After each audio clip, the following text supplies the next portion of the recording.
오늘은 어버이 주일입니다. 또 어머니 날이기도 하죠. 어머니 날이나 아버지 날 때 자녀들이 선물을 하면 부모들이 기뻐합니다. 그런데 어떤 선물을 드리면 제일 기뻐할까요? 선물의 크기나 값어치보다 아마 어버이들은 그럴 겁니다. 건강하게 자녀들이 성장하는 모습을 보면서 기뻐할 거고, 또 장성한 자녀라면 그 자녀들이 사회에서 어떤 역할을 하면서 성공적인 인생을 살아갈 때 그게 아마 어버이에게는 가장 큰 선물이 될 거라고 그렇게 여겨집니다. 이거는 제 생각이 아니라 어버이날 어떤 선물을 받았으면 좋겠느냐라고 한 앙케이트에 부모들이 대답한 내용이 1, 2위가 자녀들이 사회에서 잘 적응하는 모습을 보여주는 것, 그리고 둘째 건강하게 잘 자라가는 것이 1, 2등을 차지한 것을 볼 때 그 어버이에게 있어서 가장 행복한 것이 바로 그 모습들이 아닐까 이렇게 생각합니다. 그런데 한국에서 한때 그 이상한 행복의 조건이 하나 소개된 적이 있었습니다. 제 기억에 의지하면 1990년대 초반이니까 한 92년이나 93년쯤이었던 것 같습니다. 노년에 이른 사람들이 묘지에도 묻히지 못하고 죽는 모습들이 참 안타깝다, 뭐 이렇게 뉴스로 보도되고 있었는데, 그게 뭐냐 하면 매장되지 못하고 화장되는 사람들이 점점 늘어나고 있다. 이것은 사회적 이슈가 되고 있고, 그러다 보니 노년에 매장되지 못하고 매장지를 찾지 못하는 사람들이 참 불행해하고 있다, 이런 이유였습니다. 그 당시에 20%에 육박해가는 한국의 화장 장례식을 소개하면서 그렇게 뉴스가 나왔었거든요. 제가 요번에 그것을 기억하면서 이제 한국에는 화장과 매장이 어느 정도 비율로 바뀌었나 2016년 자료를 보았더니만 화장이 81%입니다. 그러니까 매장이 20%가 안 되는 거죠. 과거에는 매장이 80%를 넘고 20 몇 년 전에는 화장이 10 몇 % 정도였는데 지금은 완전히 바뀌었습니다. 자, 그렇다면 지금의 한국에서 사는 사람들은 80%가 넘게 화장을 하고 있다면 불행한 겁니까? 매장당하면 행복하고 화장하면 불행한 겁니까? 아니죠. 이것은 행복의 기준이 잘못되었기 때문에 그것을 갖고 논할 수 있는 것은 아니죠. 그렇다면 여러분들의 행복의 기준은 무엇입니까? 우리가 흔히 교회에서 성도들이 행복해하는 기준을 말할 때 이런 기준들을 제시합니다. 세계 선교에 헌신하고 하나님 나라의 완성을 위해서 헌신하고 나를 통해서 복음이 선포되고 주님의 몸된 교회를 바로 세우는 성도들은 행복하다라고 말합니다. 자, 여러분 마음속으로 솔직히 한번 대답해 보십시오. 세계 선교나 하나님의 나라를 세우는 일이나 복음 전파가 여러분의 행복의 조건이 됩니까? 우리가 솔직히 얘기하면 여전히 우리 속에는 자신이 잘 되는 것, 또 자식이 잘 되는 것, 출세하고 건강해지고 돈 많이 벌고 하는 이런 세속적인 행복의 조건들이 우리 안에 있지요. 그리스도인들도 충분히 행복해야 되고 행복할 권리가 있고 행복해야만 합니다. 그런데 행복의 기준이 세상에서 말하는 것 같은 이런 세속적인 기준으로 우리의 행복을 가늠하고 있거나 목표하고 있다면 결과적으로 우리는 행복할 수가 없습니다. 제가 한때 좋아했던 미국 프로야구의 대표적인 타자가 있었습니다. 그 사람의 이름은 라파엘 팔메이로입니다. 저랑 나이도 비슷하고 해서 한때 굉장히 좋아했는데, 이 사람이 미국 프로야구가 100년이 훨씬 넘어서 120년을 바라보는데 그 역사 속에서 네 번째로 성취한 아주 놀라운 타자였습니다. 3,000안타와 동시에 500홈런을 때린 타자가 지금까지 몇 명 안 되거든요. 네 번째 그 일을 완수한 사람입니다. 그러니까 명예의 전당에 들어갈 만하고 그는 가히 성공적인 선수로서 인생을 살았다, 이렇게 평가되는데, 몇 년 전, 그러니까 2014년에 프로야구 선수들이 마지막으로 헌액되어서 영광을 누리는 명예의 전당에 들어갈 때 이 사람은 탈락했습니다. 한 번 탈락하면 그 다음에 재도전할 수 있는데 이 사람은 영원히 탈락해버렸습니다. 그가 선수 시절 금지 약물을 사용했고 마약 성분이 있는 약들을 흡입했다는 그 조사 결과에 따라 그는 완전히 선수로서 또 은퇴한 선수로서 이제는 사라지게 되었습니다. 그뿐만이 아닙니다. 한때 당대 최고 선수였던 베리 본즈, 로즈 클레멘스 이런 사람들이 전부 금지 약물 때문에 지금은 은퇴 선수, 명예로운 선수 이름에 올리지도 못하는 사람입니다. 이들만 그렇습니까? 배우, 가수들 요즘 마약 많이 하죠. 미국의 헐리우드는 옛날부터 그랬다고 하지만 소위 한국에서는 좀 덜하다 그랬는데 뭐 실명을 밝히면 YG라는 엔터테인먼트 회사에 소속된 가수들이나 배우들은 상당히 많이 하고 있다는 것이 공공연한 비밀이죠.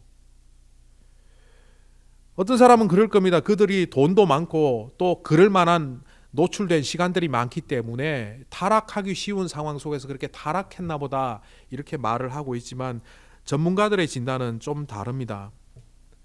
인기와 성공을 쫓아가는 인생을 살고 있는 운동선수들이나 또한 배우들, 가수들은 그 상황에서 받는 스트레스가 엄청나다. 그래서 그 스트레스를 이기기 위하여 어떤 경우에는 손쉬운 방법으로 마약을 흡입하곤 한다. 이렇게 말합니다. 우리 또한 그렇죠. 주변에 많은 사람들 보십시오. 성공한 사람들은 성공한 사람대로, 성공하지 못한 사람들은 성공하지 못한 대로 자기가 살아가면서 굉장히 스트레스를 많이 받습니다. 요즘 한국의 젊은이들이 이생폭망이라는 말을 씁니다. 이생폭망이 뭔가 찾아봤더니만 이번 생에는 폭삭망했다. 만회할 수가 없기 때문에 대충 살다가 다음 생에 다시 태어나면 내가 열심히 한번 살아보리라. 자기가 성공하지 못한 데한 좌절감이죠. 그런데 이생폭망을 말하는 그 젊은이들 혹은 중년들이 살아가는 방식을 어떤 사람이 분석했더니만 지극히 쾌락적이고 향락적이라는 거죠. 그리고 거칠고 폭력적이라는 겁니다. 자기가 성공할 가능성이 없으니까 막 사는 거죠. 마치 배우들이나 가수들이 마약을 흡입하듯이 주변에 있는 쾌락적인 요소들을 흡입하며 그렇게 살아가고 있다고 전문가들은 말합니다. 이런 세상 속에서 기독교인이고 또 정신과 의사로서 심리 상담가로서 유명한 스캇 팩 박사는 조금 다른 관점의 이야기를 그의 책에서 말하고 있습니다. 그의 책에서 이렇게 말합니다. 인생에도 전문가가 있는데 인생이 성숙한 사람으로 살아간다면 그것이 인생의 전문가고 인생의 전문가로 살아갈 때에만 인생은 즐겁고 행복하다. 그런데 많은 사람들이 인생의 전문가가 되기 위한 통찰력이나 깨달음이나 성장은 고사하고 환경을 통하여 자꾸 무언가를 얻으려고 한다. 그럴 때 그 통찰도 깨달음도 주어지지 않는다. 이렇게 완전한 통찰과 어느 일정 수준의 깨달음을 갖게 될 때 이것을 영적 성장 혹은 아름다운 깨달음이라 말할 수 있는데 이 경지에 이른 사람들은 언제나 인생이 즐겁고 또한 겸손하게 맞이할 수 있다.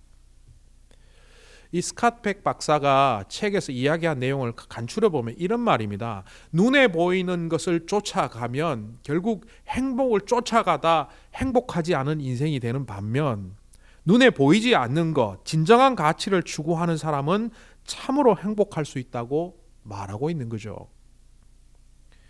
제가 좋아하는 가수가 있습니다. 그가 한 5, 6년 전에, 지금은 30대 중반인데 30대 초반에 이런 말을 하는 것을 듣고 제가 그를 좋아하게 되었습니다. 많은 가수들이 대중성과 인기를 따지다 보니 음악을 만든답시고 너무 강박관념에 사로잡혀서 살아가는데 나는 음악 앨범 작업을 나를 만드는 과정이라고 생각합니다. 그래서 대중성이나 인기성은 기준이 될 수 없고 내가 얼마나 진실한지, 이 음악에 대해서 진정성을 갖고 있는지, 최선을 다하는지 그것을 따지며 음악으로 나를 표현하려고 합니다. 이 사람이 인기가 없는 게 아닙니다. 그런데 그가 이런 음악관을 갖고 가수를 하고 있기 때문에 저는 앞으로 10년 후, 20년 후가 더 기대되는 가수다 그렇게 생각합니다. 그러면서 저는 제 자신을 돌아본 적이 있습니다. 제가 한국에서 10년 전도사, 목사 사역을 했거든요. 결과적으로 보면, 결과만 놓고 보면 그렇게 실패한 게 아니고 성공적이었습니다. 그런데 저 내면을 들여다보고 생각을 하고 혼자 평가를 해보면 그렇게 성공적이지 않았습니다. 왜 성공적이지 않았냐? 제가 첫 번째 사역했던 응암교회에서 청년부를 열심히 하고 청년부와 함께 부흥도 경험하고 그 아이들과 함께 열심히 사역을 했습니다. 근데 지나고 보니까요, 좋은 결과를 만들었지만 제가 그때 이제 전도사를 처음 시작하면서 이 첫 걸음부터 실패하면 안 된다는 그 강박관념 때문에 솔직히 고백하면 그 청년부에 도움이 되는 아이들과 도움이 안 되는 아이들을 겉으로는 표시 안 했지만 속으로 좀 구분했습니다. 아니, 차별했습니다. 누구도 몰랐지만 저는 알고 있었고 성령님께서 그걸 깨닫게 해주셨어요. 아무리 열심히 하고 좋은 결과가 나온다고 할지라도 저의 그런 미성숙한 상태, 저의 그런 조급했던 모습들은 성령님 하나님께도 죄송한 일이지만 저도 행복하게 만들어주지를 않았습니다. 두 번째 사역지였던 주님의 교회 가서는 거기서도 잘 했습니다. 그런데 저 안에 뭐가 있었느냐면 그 큰 교회다 보니까 10명 이상의 부교육자들이 있었고 그 부교육자들과 경쟁 상태로 늘 지냈습니다.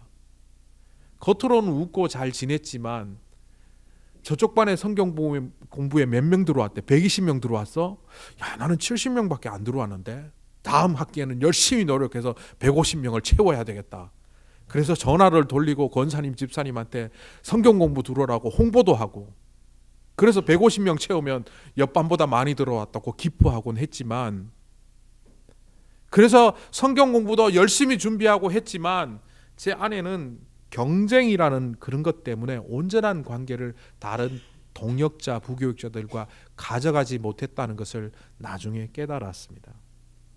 결국 10년 사역을 정리하면 저는 아까 가수의 말을 빌리면 인기와 대중성을 기준으로 사역을 했다는 겁니다.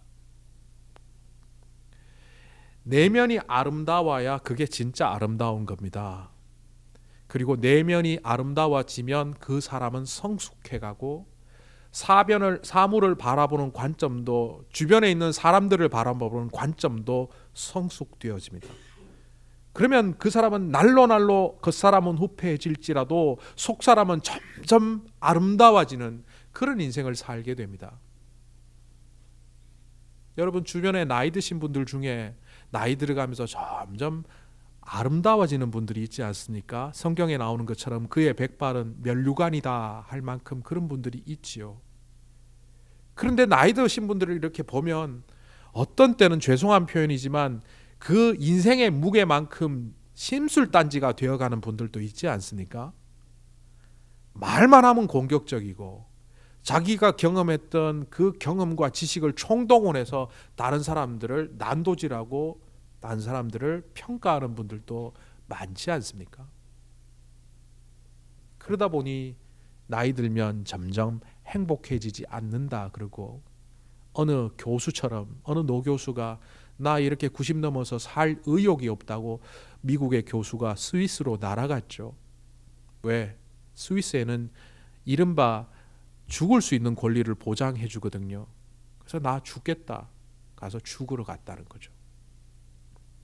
오늘 성경에 보면 사도행전에 안디옥 교회라는 교회가 등장합니다. 이 교회는요, 오늘 말씀에서 본 것처럼 그리스도인이라는 말을 처음으로 들었던 교회입니다.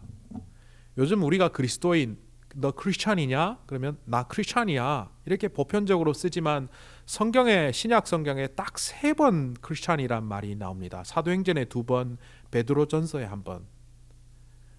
오늘 말씀에도 제자들이 안디옥 교회에서 비로소 그리스도인이라 불리워졌다라고 되어 있습니다.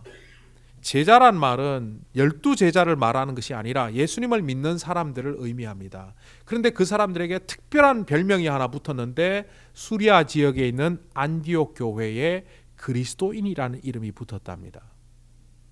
요즘 믿는 분들한테 당신은 예수의 제자입니까? 이렇게 질문을 하면 사람들이 저는 아직 제자 수준은 아니고요. 또 제자 훈련도 안 받았기 때문에 저는 제자는 아니에요. 그럼 뭡니까? 저는 그냥 I am Christian. 그리스도인입니다. 오늘 사도행전을 기준으로 하고 성경을 기준으로 하면 제자는 오히려 보편적인 말이었고 그리스도인은 특심한 자들, 소위 말해서 그 사람을 보면 예수가 보이는 사람들, 그 정도에만 붙이는 아주 높은 수준의 별명이죠. 이 안디옥 교회는 폐잔병들의 모임입니다.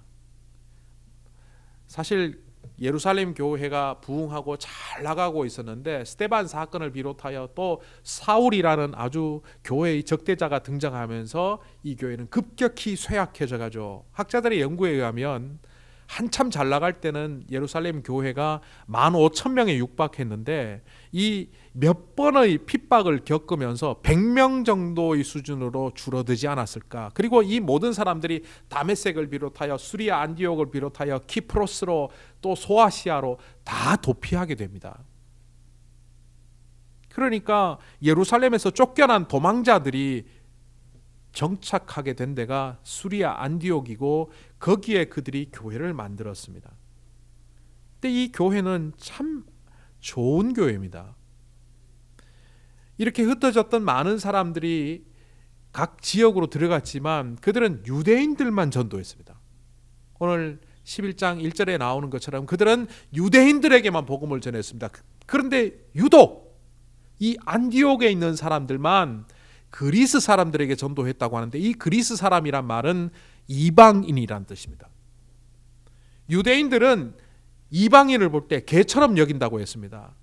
우리말에도 개처럼 여긴다 그러면 그건 안 좋은 말이지만 유대인들에게서 개처럼 여긴다는 얘기는 철저한 인종차별을 하고 그들을 무시하고 그들은 전도의 대상으로 여기지 않는다는 겁니다. 그런데 이 안디옥 교회 성도들은 어떤 이유인지 잘 모르겠지만 그 마음이 열렸습니다. 이방인들을 똑같이 보기 시작했고 그들에게 복음을 전했고 그리고 그 복음이 결국 오늘날 우리가 보는 수리아 안디옥 교회로 나타나게 했습니다. 그러니까 그들은 다른 지역 어떤 사람들보다 개방적 태도를 갖고 있었죠. 교회가 정말 행복한 교회가 되기 위해서는 가장 필요한 것이 관계성 속의 개방성입니다. 우리가 나쁜 관계를 만들어 간다는 것은 어떤 겁니까? 내 마음속에서 사람들을 무게를 달고 차별하거나 그 사람들과의 관계 속에서 어떤 사람은 선택하고 어떤 사람은 버리죠. 사실 그래서는 안 되는데 우리가 일상 가운데 비즈니스를 할 때도 그러고 그게 습관이 되다 보니까 교회 안에서조차도 내가 교제해야 될 사람 영역 속에 들어오는 사람들과 아닌 사람들을 마음속에서는 구분하고 있다는 것을 우리가 발견할 때가 있지요. 그런데 이 안디옥 교회는 그것을 하지 않았습니다. 그리고 여기에는 좋은 지도자가 있었습니다. 사도행전 13장에 보면 5명의 지도자가 있었는데 그 첫 번째 지도자 이른바 담임 목사라고 할 수 있는 사람은 오늘 말씀에 등장하는 바나바이고요. 5번째 지도자였지만 성경을 가장 잘 가르치고 지식적으로 훈련적으로 제일 잘 사람들을 양육했던 사람이 있다면 오늘 사울이라고 등장하는 사도 바울입니다. 그런데 이 가장 뛰어난 지도자 두 사람을 이 안디옥 교회가 어떻게 합니까? 사도행전 13장 이하에 보면 선교를 하는데 다른 지역에 파송을 할 때 그 교회에서 가장 뛰어난 사람 두 사람을 선발해서 파송을 합니다. 좋은 지도자가 있을 뿐만 아니라 공동체가 굉장히 정신이 건강한 거죠. 게다가 그들은 이 바울과 바나바와 더불어서 1년 동안 열심히 말씀 훈련을 했습니다. 말씀에 입각하여 그들의 삶을 돌아보았고 그 말씀이 우리에게 무엇을 말씀해 주시는지 늘 경청하려고 했습니다. 그렇게 살아가는 모습을 교회 밖의 사람들이 보면서 크리스티아노스라고 별명 붙였습니다. 이 크리스티아노스라는 말은 처음에는 놀리는 말이었던 것으로 보입니다. 그런데 그것이 나중에는 영광의 이름이 됩니다. 예전에 제가 어릴 때 한국에서 예수 잘 믿는 사람들을 안 믿는 사람들이 비아냥거리듯이 말할 때 예수쟁이라고 했습니다. 예수쟁이, 예수 무슨 쟁이라 그런 얘기는 전문가, 무엇을 파는 사람 이런 뜻이죠. 그게 비하하는 말처럼 들렸는데 어느 순간 사람들이 이런 말을 하더라고요. 저 사람 진짜 예수쟁이야. 저런 사람이 진짜 예수쟁이야. 그 사람을 보니까 예수 믿는 게 뭔지 알 것 같아. 그 사람을 보니까 예수님이 누군지 알 것 같다. 크리스티아노스. 풀어보자면 이런 사람들은 작은 예수다. 이런 사람들은 예수님을 꼭 닮은 사람이다. 예수님을 완벽히 추종하는 사람이다. 그런 이름입니다. 요즘 우리가 그런 말 하죠. Are you Christian? Yes, I am a Christian. 근데 이런 말 하면 안 돼요, 실제로. 사도행전적으로 얘기하면. 너 믿음 좋아? 나 믿음 좋지. 너 잘생겼어? 나 잘생겼지. 너 설교 잘해? 나 설교 잘해. 꼴값 떨고 있죠. 이렇게 말하는 것과 똑같다는 거예요. 크리스찬이란 말은 예수를 닮아서 참 믿음 좋은 사람이다. 그래서 주변의 사람들이 야, 저 사람 크리스티아노스. 예수하고 똑같아. 그런데 사도 바울의 표현을 빌려서 이걸 조금 다르게 말해보면 이 크리스티아노스라는 말이 예수의 심장을 갖고 사는 사람이다. 이런 의미입니다. 빌립보서 1장에서 사도 바울이 빌립보 교회 성도들을 사랑하는 마음으로 내가 너희에게 복음을 전하는 것은 내가 예수 그리스도의 심장으로 내가 예수 그리스도의 심장을 갖고 한다라고 그렇게 기록하고 있습니다.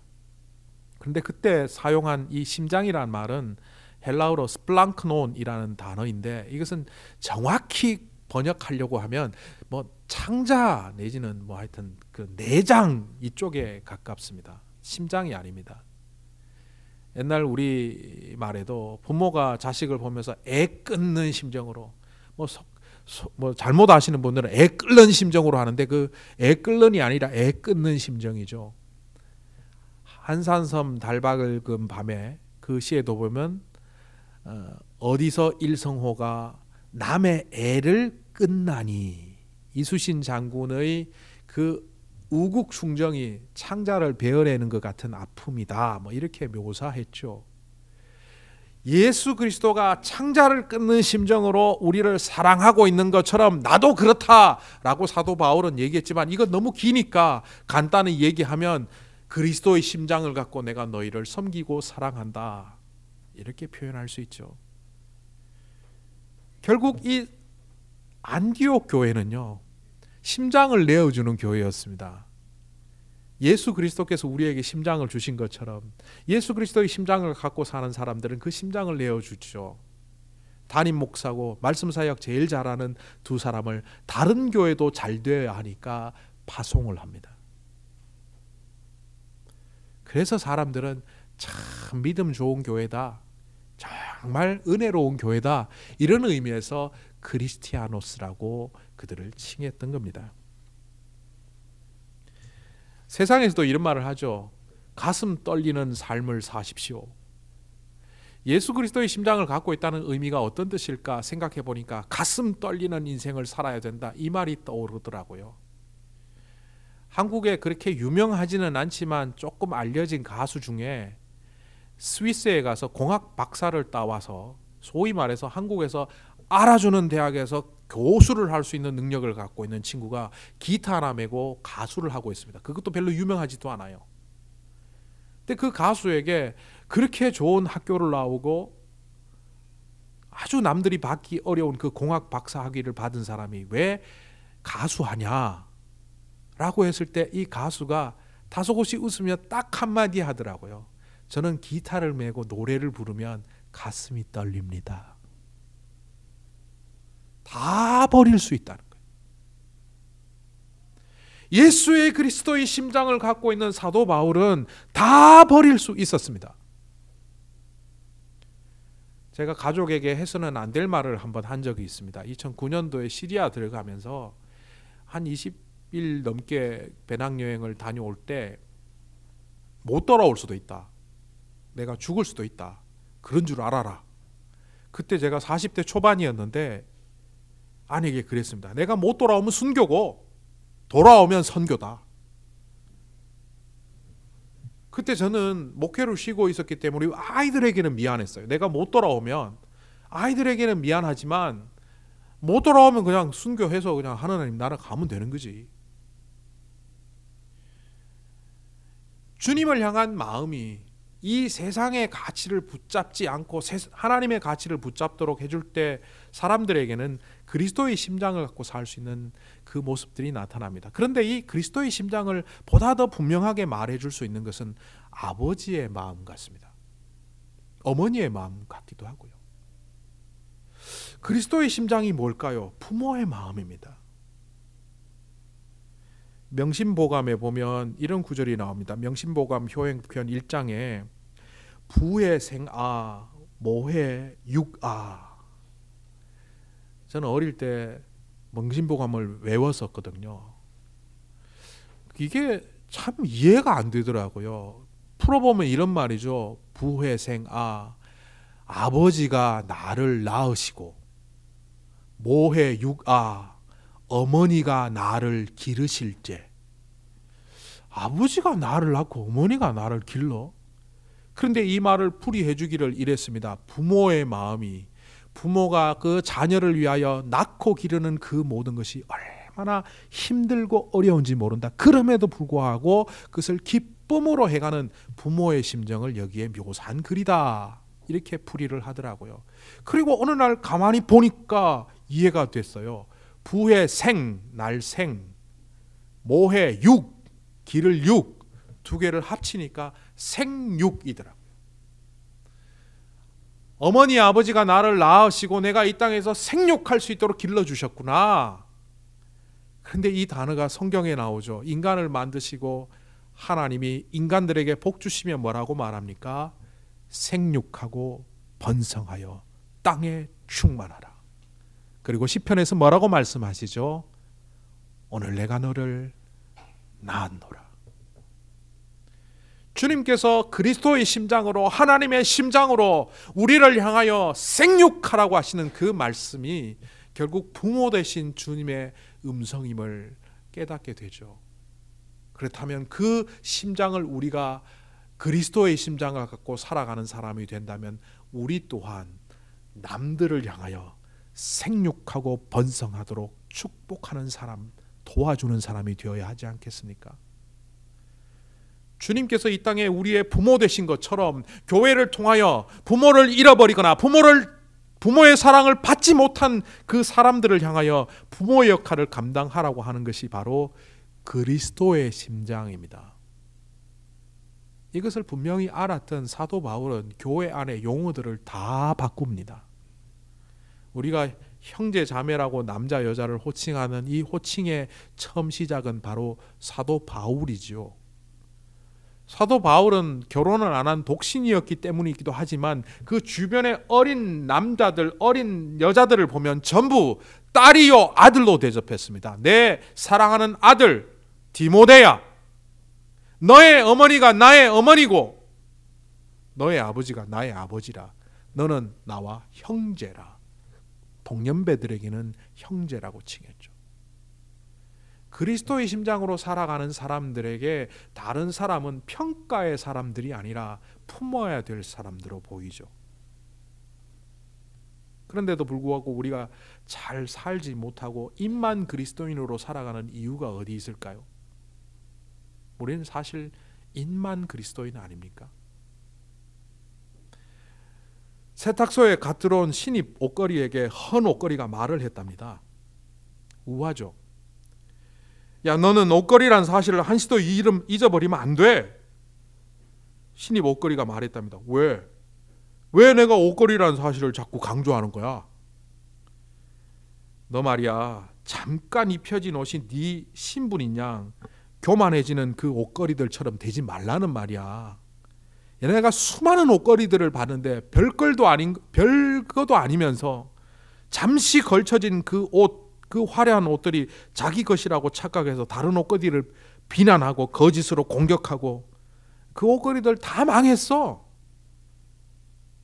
너는 그런 옷걸이가 되지 마. 다른 말로 너는 옷걸이일 뿐이야. 결국 그리스도의 심장으로 이 땅을 살아가는 우리들이 가슴 떨리는 삶을 살고 아버지의 마음으로 살기 위하여 우리에게 필요한 건 뭡니까? 나는 아무것도 아니라는 거죠. 이 땅을 살다 보면 남들보다 더 많은 은혜와 더 많은 것들을 누릴 수 있습니다. 더 많은 지혜와 지식을 쌓을 수 있습니다. 더 많은 건강과 더 많은 업적들을 쌓아갈 수 있습니다. 그것을 모두 아무것도 아니라고 여기십시오. 하나님 주신 은혜일 뿐 이것은 내 것이 아니라고 선언하십시오. 그럴 때 옆에 있는 사람들이 제대로 보이기 시작합니다. 허름한 옷을 입고 있은들 그게 뭐가 중요합니까? 공부를 많이 못해서 말을 이상하게 하는 사람인들 나와 대화하기에 뭐가 문제가 있겠습니까?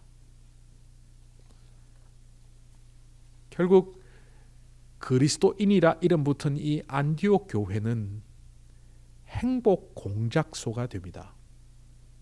수리아 안디옥 교회가 없었다면, 사도 바울이 파송되지 않았다면, 갈라디아 지역을 비롯한 소아시아 지역을 비롯한 또 마게도냐와 아카이아 지역에 교회는 세워지지 않았을 겁니다. 우리 교회 좋은 사역자를 데리고 성경 공부 열심히 해야지 왜 다른 데 보내? 가 아니라 우리는 배울 만큼 배웠으니 이를 다른 지역에 파송해서 그들 또한 양육받게 하자는 생육의 마음이 있었기 때문에 그들은 어머니 교회가 될 수 있었습니다. 세계 선교 역사상 가장 아름다운 교회 하나를 꼽으라면 바로 세계 선교, 이방인 선교를 처음 시작한 이 수리아 안디옥 교회입니다. 어버이 주일, 우리의 마음 속에는 어버이에 대한 감사도 있어야 되겠지만 그 어버이를 주신 하나님께 감사하는 마음이 있어야 되겠죠. 그런데 그 어버이의 마음이 하나님으로부터 어버이에게 또한 우리들에게 그리고 우리의 다음 세대와 우리의 이웃들에게 전해져야만 우리는 이름하여 그리스도인이라 이름 붙여지는 교회가 됩니다. 칼럼에도 썼지만 우리 교회를 떠올리면 이제는 디아코니아 교회가 떠올려졌으면 합니다. 헬라어로 디아코니아란 말은 봉사, 섬김이라는 뜻입니다. 주님이 이 땅에 오신 목적을 밝힐 때 나는 섬김을 받으러 온 것이 아니라 섬김을 하러 왔다. 내가 너희를 섬긴 것처럼 너희도 서로 섬겨라. 가장 작은 자를 섬긴 것이 바로 나를 섬긴 것이다. 수없이 말씀하시고 되뇌이는 섬김의 음성을 들음에도 불구하고 우리들은 여전히 높아지려고 하고 섬김을 받으려고 하는 자리를 즐거워하는 자로 살아가지 않습니까? 이런 우리를 향하여 예수 그리스도의 심장으로 가슴 떨린 삶을 살며 어버이의 마음을 품을 때 그곳이야말로 참으로 행복한 자리다 말씀하시는 주님의 음성을 듣는 우리 모두가 되기를 간절히 소망합니다.